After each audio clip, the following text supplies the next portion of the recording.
ಬರ್ತಾ ಇದ್ದಾಗ ತೋರಿಸಿದ್ರು. ಗಂಟ್ಲು ಮಲ್ಲಮ್ಮ ಡ್ಯಾಮ್ ಕಟ್ಟಬೇಕು ಅಂತ ಹೇಳಿ ಸುಮಾರು ದಿವಸದಿಂದ ಹೇಳ್ತಾ ಇದ್ರು. ಮುಖ್ಯಮಂತ್ರಿಗಳಿಗೆ ಬಹಳಷ್ಟು ಒತ್ತಡ ಹಾಕಿ, ಡಿ ಕೆ ಶಿವಕುಮಾರ್ ಅವ್ರಿಗೂ ಒತ್ತಡ ಹಾಕಿ, ನಾನು ಅವತ್ತಿದ್ದೆ, ನನಗೂ ಇಲ್ಲ ಆಗ್ಲೇಬೇಕು ಸರ್ ಅಂತ ಹೇಳಿದ್ರು.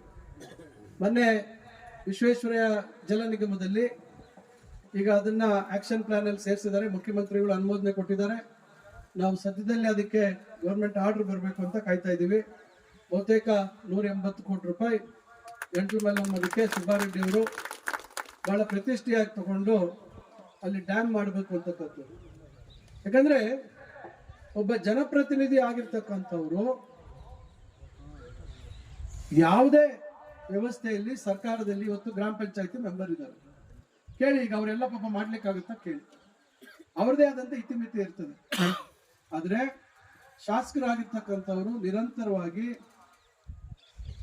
ಸತತವಾಗಿ ಅಲ್ಲಿ ಅಧಿಕಾರಿಗಳನ್ನ ಇಟ್ಕೊಂಡು ಮಂತ್ರಿಗಳ ಮತ್ತೊಬ್ಬರ ಮನಸ್ಸು ಗೆಲ್ಲತಕ್ಕಂತ ಒಂದು ಕೆಲಸ ಮಾಡಿ, ಇಲ್ಲ ಇದು ನಮ್ಗೆ ಬೇಕೇ ಬೇಕು ನಮ್ಮ ಕ್ಷೇತ್ರದಲ್ಲಿ ಅಂತ ಹೇಳಿ ಒತ್ತಾಯ ಮಾಡಿ, ಇದು ಬಜೆಟ್ ಅಲ್ಲಿ ಬರ್ತಾ ಇರ್ತಕ್ಕಂಥದ್ದು, ಬಜೆಟ್ ಬಿಟ್ಟು ಹೆಚ್ಚುವರಿಯಾಗಿ ಕೊಡುವಂಥದ್ದು.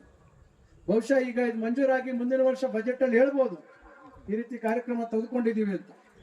ಈಗ ಚಿಂತಾಮಣಿಯಲ್ಲಿ ಕಾಲೇಜ್ ಪ್ರಾರಂಭ ಮಾಡಿಬಿಟ್ಟಿದ್ದೀವಿ. 2024ರಲ್ಲಿ ಇಂಜಿನಿಯರಿಂಗ್ ಕಾಲೇಜ್ ಪ್ರಾರಂಭ ಆಗೋಗಿದೆ. ಜನವರಿಯಲ್ಲಿ 150 ಕೋಟಿ ಬಿಲ್ಡಿಂಗ್ ಕಟ್ಟೋದಕ್ಕೆ ಕ್ಯಾಬಿನೆಟ್ ಇಂದ ಅನುಮೋದನೆ ಆಗಿತ್ತು.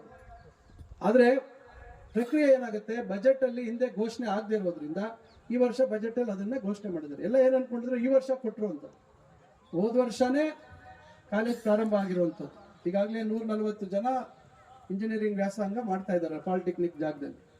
ಈ ರೀತಿ ಒಂದು ಸರ್ಕಾರದಲ್ಲಿ ಆಗುತ್ತೆ. ಅದರಿಂದ ನಾವು ಎಲ್ಲರೂ ಒಗ್ಗಟ್ಟಾಗಿ ಇವತ್ತು ನಮ್ಮ ಜಿಲ್ಲೆಯಲ್ಲಿ ಅಭಿವೃದ್ಧಿ ಆಗಬೇಕು.